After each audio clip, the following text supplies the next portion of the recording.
Это и Гарвард, и Стэнфорд, и в том числе как бы и российские школы, там ГУ, МГИМО. И ни у кого не получалось. Мы стали собираться по четвергам там в бане. Да. Клуб существует с 2014 года. И сейчас активно да, работает. Да, и сейчас активно работает. Трекшн, извините, в общем, мы же у нас вроде деанглификация, но в общем еще не от всех слов отошли.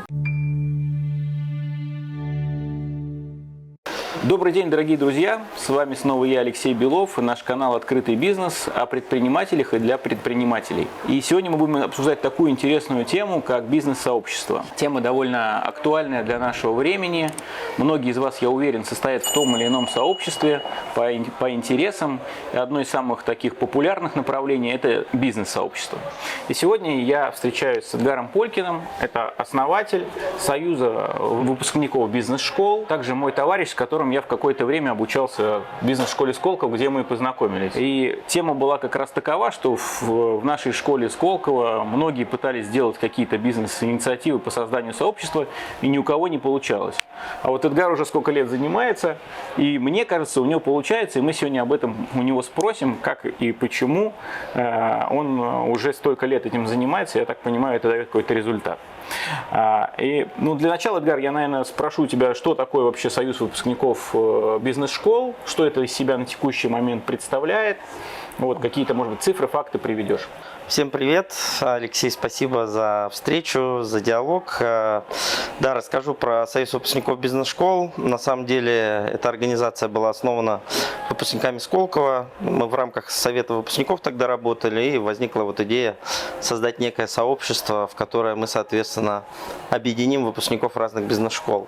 Вот. Недолго думая, мы в 2016 году зарегистрировали некоммерческую организацию, назвали ее Союз выпускников бизнес-школ, организовали платформу, она, так скажем, в интернете, в вебе работала. Вот, и начали потихонечку с разными лидерами выпускников различных бизнес-школ, те, которые здесь в России базируются. Это и Гарвард, и Стэнфорд, и в том числе как бы и российские школы, там ГУ, МГИМО. В общем, начали собирать выпускников на нашу платформу. Вот, до какого-то времени это работало именно в формате Союза выпускников бизнес-школ, но сейчас мы немножечко шире. Сейчас резидентами наших сообществ являются также резиденты крупнейших сообществ в России, бизнесовые именно тематики, резиденты различных клубов. И мы позиционируем себя больше уже как некую платформу для решения бизнес-задач. То есть мы не являемся неким лайфстайл-сообществом, хотя у нас также проходят встречи, какие-то мероприятия, но в небольшом количестве. Основной упор у нас идет на именно решение каких-то бизнес-задач, решение повседневных задач, здоровье, медицина, благотворительность, все, что с этим связано. Вот, на сегодняшний день в нашей, так скажем, активной IT-инфраструктуре находится около 3000 человек. Это представлено различными отраслевыми тематическими группами, там, я не знаю, баня, спорт, инвестиции, финансы, здоровье, медицина у нас одно, я считаю, что, наверное, лучшая, так скажем, платформа для решения каких-то задач по медицине. Есть тематические у нас сообщества наподобие Бати Новой Риги и Рублевки. Это то, что мы делаем в контексте Бати России. Мы планируем создать такую общественную организацию либо движение. Вот пока сейчас думаем, крутим, но у нас здесь получился очень неплохой опыт создания районного сообщества. В нем находится 560 человек. Вот. Это действительно пример лайфстайл-сообщества, где мы там ходим в бани, общаемся с детьми, какие-то походы, мероприятия. Но помимо этого у людей, так скажем, есть очень много бизнес-запросов. И вот благодаря нашей платформе, которая называется на сегодняшний день Алун, мы помогаем решать им эту бизнес-задачу. Это позволяет самому, так скажем, бизнес-сообществу Бати не распыляться с точки зрения различных опять подгрупп и сообществ, которые помогают решать вопросы, а быть частью такой здоровой нашей экосистемы. Вот в целом, если в двух словах, основной упор, понятное дело, всегда на решение каких-то задач. Бизнес-задач. Скажи, почему вообще ты решил этим заняться? Как тебе эта идея пришла? На самом деле идея пришла, наверное, еще задолго до обучения в Сколково. Я тогда работал вице-президентом крупного холдинга, с очень большой сетью филиалов по всей стране, ну, и постоянно были перелеты, командировки, и было всегда такое ощущение одиночества, когда ты прилетаешь в определенный город, у тебя там вроде как есть какие-то бизнес-партнеры, но тебе не хватает там где-то там с экспертами пообщаться, понять лучше регион, найти какие-то выходы на юридические службы, где-то там с ведомствами, чтобы проще зайти. Есть такая история, как нетворкинг, да, вот, то есть появились какие-то у нас там первые клубы, но самый первый клуб, который мы создали, это был вот Сколково-Сандуны с ребятами из Executive MBA, мы стали собираться по четвергам там в бане, да, но я думаю, что ты помнишь, клуб существует с 2014 года. И сейчас активно работает. Да, и сейчас активно работает, то есть, ну, ребята решали как личные задачи, да, там у кого-то какие-то проблемы там в семье, там, не дай бог, конечно, но вот бизнесовые задачи, ну, когда просто хочется пообщаться, когда хочется прийти в баню, это чисто такой русский менталитет, вот, и всем это зашло, в общем. И так потихоньку поняли, что история, в принципе, работает, вот, и возникла идея как раз вот создать такой некий продукт. Мы начали изначально с попытки создать мобильное приложение по обмену полезными контактами, но в итоге это переросло там в бизнес-сообщество, которое на сегодняшний день активно работает. И платформа это используется Telegram как наиболее... На сегодняшний день, да. Ну, то есть я адепт вообще по использованию всегда стараться бесплатных инструментов, потому что ту платформу, которую мы использовали дома, за нее платили 20 тысяч евро в год. Вот. На сегодняшний день мы пользуемся инструментами Telegram, чат-ботами. У нас, соответственно, подготовлена полностью IT-инфраструктура с точки зрения регистрации пользователя, подтягивания информации по нему, рекомендателей. Есть возможность оценивать взаимодействие с участниками, это деловая репутация. То есть ты можешь видеть рейтинг участника, опыт и трекшн, кто с ним взаимодействовал когда-то. Вот. А трекшн, извините, в общем, мы же у нас вроде деанглификация, но, в общем, еще не от всех слов отошли. Вот, то есть есть история взаимодействия с участниками, и каждый участник может посмотреть по конкретному резиденту, с кем он взаимодействовал, какие оценки у него есть, ну, так же, как в Яндекс.Такси, я не знаю, рейтинг. Вот. И, соответственно, это работает все на IT-инфраструктуре Телеграма. Нас более чем устраивает. Я даже больше скажу, что большая часть, наверное, сейчас сообществ каких-то общественных объединений, деловых историй сейчас реализована в Телеграме. А вот давай как раз об этом поговорим. А какие сообщества в России ты еще знаешь, да, и вообще, что это за история? Это сейчас хайп, тренд, вот эти бизнес-сообщества растут они, что это за рынок вообще? Я бы не назвал это каким-то хайпом, да, больше это, скорее всего, закономерная история с точки зрения развития там общества, то есть, безусловно, есть зарубежный опыт, и там опыт Англии, там Штатов, когда вот эти бизнес-сообщества появлялись, начиная там с масонов, да, то есть всегда были объединения, у нас это были союзы, товарищества, профсоюзы и прочее, да. То есть сейчас просто, ну, век информационных технологий, век, когда скорость действительно решает все, скорость именно коммуникаций с человеком. Ну, эти объединения позволяют людям достигать больших целей как бы совместно. То есть, понятное дело, что сильный предприниматель, он сам по себе достаточно прошаренный, знает, как решать какие-то его бизнес-задачи, находить какие-то пути выхода. Но когда идет какое-то некое объединение, многие вещи делать гораздо проще. Однозначно. Вот. Ну, в том числе я говорю сейчас про, допустим, филантропию и благотворительность. Да, вот, ну, это то, что нам близко, по крайней мере, вот, ну, я могу сказать, что 80% нашей работы как команды это связано чисто с социалкой и благотворительностью. Только 20% у нас, как вот у там, объединения, это какие-то коммерческие интересные вопросы, которые мы решаем для наших участников, опять же, используя ресурс нашего бизнес-сообщества. Плюс стараемся взаимодействовать с разными клубами, организациями. Это постоянно как бы взаимодействие и с точки зрения недобросовестных каких-то ребят, так и с точки зрения дополнительных ресурсных возможностей. Потому что, ну, как говорится, не имей 100 рублей, а имей 100 друзей. Ну, с какими клубами вы работаете? Ну, я сам непосредственно, допустим, состою в клубе 500. Вот. Есть еще такой мужской клуб, тоже организация, где собраны, ну, соответственно, различные ребята. Я много участвовал в создании, в консультировании как бы ребят с точки зрения создания каких-то бизнес-сообществ. Мы со всеми дружим. Вот. Есть у нас очень дружественное там сообщество, прошу прощения, Атланты. Вот. Есть шикарное просто, я считаю, что деловое и в том числе очень социально ориентированное это сообщество Соломон, еврейский деловой клуб. С ними мы в очень тесном контакте. И вот на сегодняшний день мы, допустим, создали межклубную ассоциацию в которую подключились несколько сообществ. Выглядит это в виде канала, на котором люди могут отправлять свои запросы. Допустим, если они в рамках твоего сообщества не решаются, этот запрос отправляется на канал, и люди, те, кто хотят действительно, допустим, помочь, из других сообществ могут откликнуться на данный запрос. Все это, соответственно, с поддержкой в виде IT. То есть ты можешь посмотреть и деловую репутацию человека, с которым ты будешь взаимодействовать или которому ты будешь помогать, и рейтинг, и узнать какую-то обратную связь от участников. Поэтому все это обеспечивает, так скажем, определенную, что ли, безопасность коммуникации, да, когда ты четко понимаешь, что человек пришел не с улицы, человек нашел тебя не в интернете, ты знаешь, что у него есть рекомендатель, он из этого бизнес-сообщества, значит, он соответствует идеологии и ценностям этого сообщества, да, то есть я не вижу на данный момент, на сегодняшний день, на самом деле, конкуренции между бизнес-сообществом, то есть каждый клуб, он в чем-то силен, то есть, да, у нас много лайфстайл-клубов, это действительно то, что нужно многим предпринимателям, особенно региональным, когда ты находишься в определенном вакууме, то есть ты добился определенных результатов, но ты все равно в вакууме, потому что не у всех получилось, возможно, не все прошли с тобой этот путь, и тебе не хватает этого общения, ты хочешь найти именно людей со связанным мировоззрением. Вот. А если говорить про количество бизнес-клубов, на сегодняшний день и деловых организаций, их сотни. Их сотни, на эту тему, я думаю, что вы с Искандером, возможно, общались, мы в свое время задумывали проект рейтинг бизнес-клубов, они сейчас реализовали эту историю в рамках навигатора деловых сообществ, в котором каждый там может зарегистрироваться и смотреть, в принципе, какую-то небольшую аналитику. Вообще хотелось бы, чтобы в дальнейшем это вышло на какой-то, так скажем, более-менее высокий уровень, когда подключились бы там, я не знаю, РБК рейтинг или, может быть, там Forbes рейтинг, да, и сделали именно такой формат. Да. Я думаю, что к этому в свое время придет, да. Хорошо, давай поговорим тогда про ваших участников, да, кто они и какие у них интересы и запросы.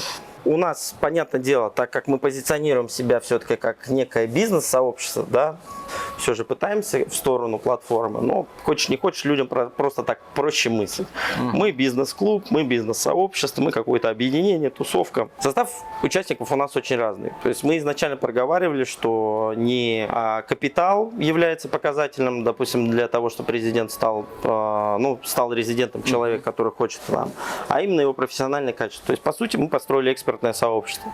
Поэтому состав участников у нас как есть и предприниматели, выдающиеся люди, топ-менеджеры, чиновники, да, то есть, которые, используя ресурсы и возможности этого объединения, допустим, находят для себя какую-то информацию, ответы на какие-то вопросы. Я не знаю, у нас очень много, допустим, взаимодействия с государственными учреждениями, когда мы в рамках просто обмена даже опытом получается создать какие-то интересные вещи, да, то есть в таком формате. Да, Скажи мне, как стать членом вашего сообщества? В основном мы не делаем вообще никакой рекламы, да. Изначально была история такая, что все к нам приходят по сарафану, по рекомендации. Сарафан оказался большой, у нас достаточно большое количество участников, у нас есть и закрытые форматы в рамках клуба, у нас есть и форматы более-менее открытые, как допустим, Бати, Новый Риги, Рублевки, да, либо Алун основной. Приходят обычно всегда по рекомендации, то есть это рекомендация от какого-то участника, либо где-то увидели, где-то наше мероприятие, еще что-то. Где-то у нас, безусловно, рекламка какая-то висит. Если, допустим, брать Бать, Новый Риги и Рублевки, основной момент, что ты должен здесь жить, ты должен чем-то заниматься, и ты должен иметь возможность приносить какую-то пользу обществу. Я всегда говорю, что мы, как платформа, мы как будто один гигантский корабль, крейсер, я не знаю, да, который путешествует в океане предпринимательства или в экономике Российской Федерации, да и не только. И тем, кто, так скажем, соответствует определенным требованиям с точки зрения профессионализма, определенной идеологии, мировоззрения, да, ценности у нас все прописаны в кодексе, с этим можно ознакомиться, то ему с нами по пути. И, безусловно, мы многим отказываем. То есть, я думаю, через рекомендации, через согласование с руководителями сообщества. Да, у нас просто так статистически вышло, что в какой-то момент времени мы поняли, что, допустим, человек с одной рекомендацией в 80% случаев оказывается очень адекватным. С двумя рекомендациями в 95% случаев человек, с которым ты действительно можешь иметь дело, вести какие-то диалоги, общаться, что-то новое создавать. Скажи, сколько стоит участие? То есть какие взносы должны делать участники для того, чтобы состоять в ваших сообществах? И какие виды, возможно, есть участия? Ну, опять же, в какой-то момент времени мы пришли к истории с подпиской. Вот, то есть была идея такая, что ну, 999 рублей в месяц, либо там 9990 рублей в год, да, история. То есть, опять же скажу, мы являемся, по сути, некоммерческой организацией, у нас есть небольшие членские взносы, мы не зарабатываем на взносах, взносы идут на развитие сообщества, на оплату технической работы, дизайнов, там, работу комьюнити-менеджеров, маркетологов, ивент-планеров, да, поэтому это исключительно вот как бы закрывает бюджет и потребность. У нас есть, безусловно, форматы, допустим, партнерств, когда мы проверенных уже людей годами, да, то есть с некоторыми там мы ребятами работаем и 10 лет уже, да, вот именно с момента старта этого всего и знакомы давно. У них очень хороший, так скажем, референс от рынка, у них очень хороший референс от резидентов уже сообщества, и мы понимаем, что, допустим, человек может стать нашим партнером по какому-то направлению. Это как раз здесь разрез именно бизнесовой истории, когда мы человеку даем какой-то результат, допустим, он предоставляет юридические услуги, либо он занимается продажей машин, вот здесь он нам платит 150 тысяч в год фикс, и плюс мы получаем комиссию с проданных историй. Единственное направление, по сути, которое мы как-то не пытаемся монетизировать, это все, что связано с медициной, это все, что связано с благотворительностью, да, ну то есть это вот именно история, когда мы еще своего докладываем для того, чтобы всем было хорошо. Ну, это вот как-то так получилось. Есть формат бизнес-клуба, у нас небольшой очень бизнес-клуб, семейный, там 100 человек, это очень состоявшиеся люди. Ну, вот бизнес-клуб у нас действительно формат, там есть ребята с оборотами от 2 миллиардов там, до нескольких миллиардов долларов. Да, вот как бы это вот такой формат людей, с которыми мы взаимодействуем. Ясно.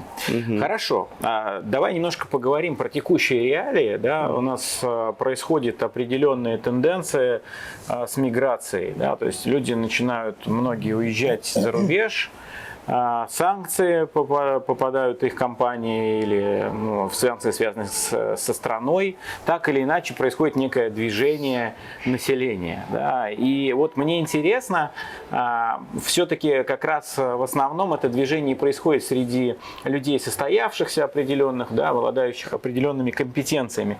Вот что сейчас происходит, как ты замечаешь, как изменилась динамика активности в вашем сообществе, она в связи вот с этими тенденциями ослабевает, то есть становится более пассивной, или наоборот, становится больше вопросов, и люди больше обращаются к сообществу? Я всегда говорил, так, конечно, может быть неправильно говорить, но чем больше проблем у нас внешних, чем больше проблем внутренних, тем больше у нас работы. Да, понятное дело, что люди приходят с разными запросами. Мы стараемся помогать всем, опять же, мы не судим, да, то есть мы не занимаемся ничем противозаконным, все только исключительно в рамках закона. Вот, стараемся какие-то находить варианты, выходы. Говорить про тех, кто сейчас в данный момент занят релокацией, либо уже переехал, ну, это достаточно большой процент. Понятное дело, что люди с предпринимательским мышлением, стараясь сохранить свой бизнес, стараясь сохранить свою, так скажем, трудозанятость, они пытаются найти какие-то лазейки с точки зрения того, что на нас сейчас обрушилось. Вот. И, безусловно, ну, это открывает новые возможности, это открывает новые рынки, так же, как и любой другой кризис. Да? То есть я считаю, что мы очень достойно устояли, как вот именно с точки зрения наших резидентов, очень достойно выстояли вообще все, что на нас за последние несколько лет, да, упало. Потому что, ну, то есть ты уже просыпаешься, ну, удивите меня чем. Да. Что будет завтра. Да. Я считаю, что это большой плюс, потому что, допустим, еще там год назад или там 1,5 года назад мы даже и не думали, что мы будем взаимодействовать со странами СНГ, да, допустим, с бывшими, ну, то есть с которыми сейчас идет активное взаимодействие. Киргизия, Узбекистан, и Казахстан, и Армения. Мне кажется, это большой плюс с точки зрения какого-то объединения, с точки зрения и понимания, да, и коммуникаций. Это, безусловно, позитивно скажется на экономике Российской Федерации. Поэтому мы стараемся именно какие-то искать проекты, вот, в которые мы вписываемся с точки зрения там, помощи, стараемся искать партнеров вот, в рамках таких каких-то масштабных идей. Да, и здесь они даже не с точки зрения каких-то зарабатывания денег, то есть они интересны с точки зрения именно масштабности и позитивного влияния на вот, экономику обеих стран, допустим, да, каких-то. Я очень прерву тебя. Побывал за последний месяц и в Казахстане, и в Узбекистане, и для себя очень много открыл вообще. То есть вроде мы живем совсем рядом, да, а на самом деле представления, как я себе представлял эти страны, они у меня открылись абсолютно по-новому. И особенно в плане бизнеса, да, и потенциала бизнеса, нашего опыта, накопленного здесь, в условиях там высокой конкуренции по сравнению там с рынками там даже, ну, того же, например, Узбекистана, да. То есть я очень много интересного. Я думаю, что я часто обращаюсь к помощи тоже сообщества Алун, потому что мне, когда я там нужно было с кем-то познакомиться, кого-то там, чтобы меня хотя бы как минимум кто-то встретил там, да, это сообщество помогло мне, ты знаешь. Ну, я говорю, что мы 80% дверей открываем в этой стране всегда. Вот. Ну, не все двери надо открывать, конечно же, но все-таки. Следующий вопрос мой будет о бизнесе, или есть ли в этом бизнес, да, то есть проекту уже идет 7-й год, и, как я понял, да, основная его цель может быть не для того, чтобы зарабатывать прямо в моменте здесь и сейчас, но все-таки, скажи мне, ты продолжаешь вкладывать свои личные деньги в этот проект, или он уже приносит достаточно дохода, чтобы развиваться как бы на те доходы, которые приносят? Ну, свои деньги я вкладываю только исключительно в историю уже благотворительной, да, то есть мы тратим на благотворительность в районе там 10, иногда 20 миллионов в год. Вот. У нас есть несколько фондов, с которыми мы сотрудничаем, у нас есть постоянные запросы от резидентов в рамках помощи, поэтому деньги я в основном трачу свои на это.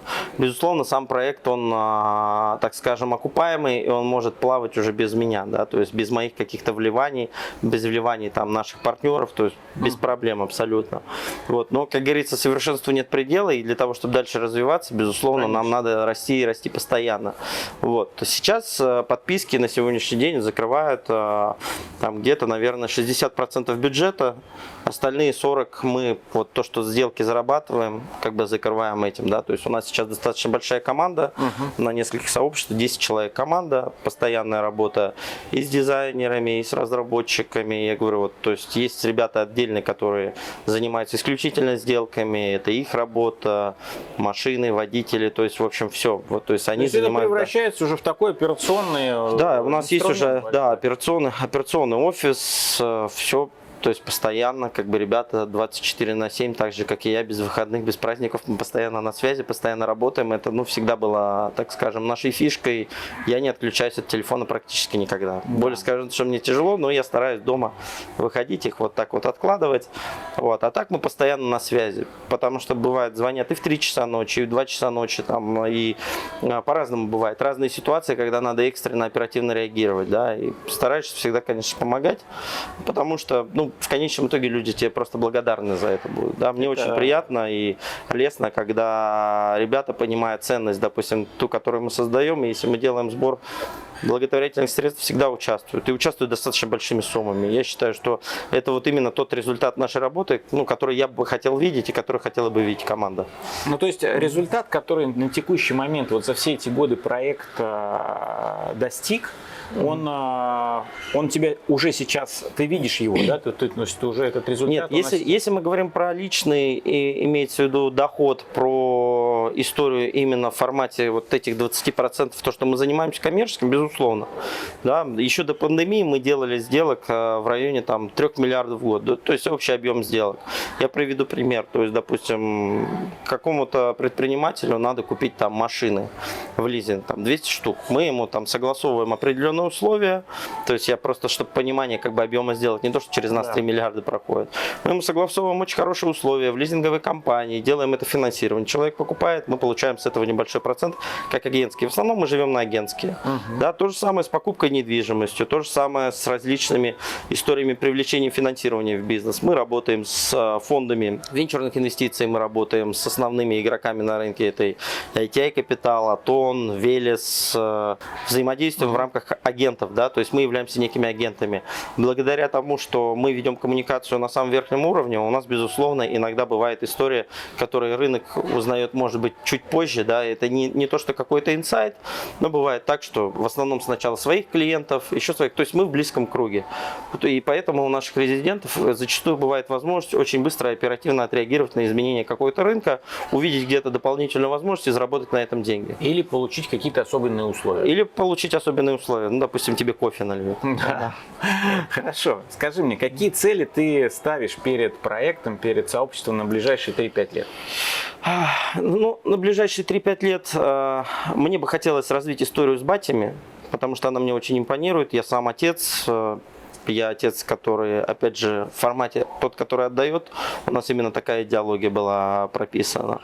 Вот. А Алун мне нравится, то есть он будет расти по-любому. Туда будут приходить новые люди, новая кровь. Это будет все взаимодействовать как бы со старыми ребятами, со старичками. Да. Это классно. В костяк уже давно сформирован. Да. У меня нету задачи создать из Алуна 10 тысяч резидентов или что-то еще, да, то есть нам комфортно в том количестве, в котором мы находимся. Я даже более скажу, мы не ищем людей, то есть люди обычно к нам приходят, мы не занимаемся поиском людей, потому что в целом я сейчас не вижу проблем с решением каких-то задач.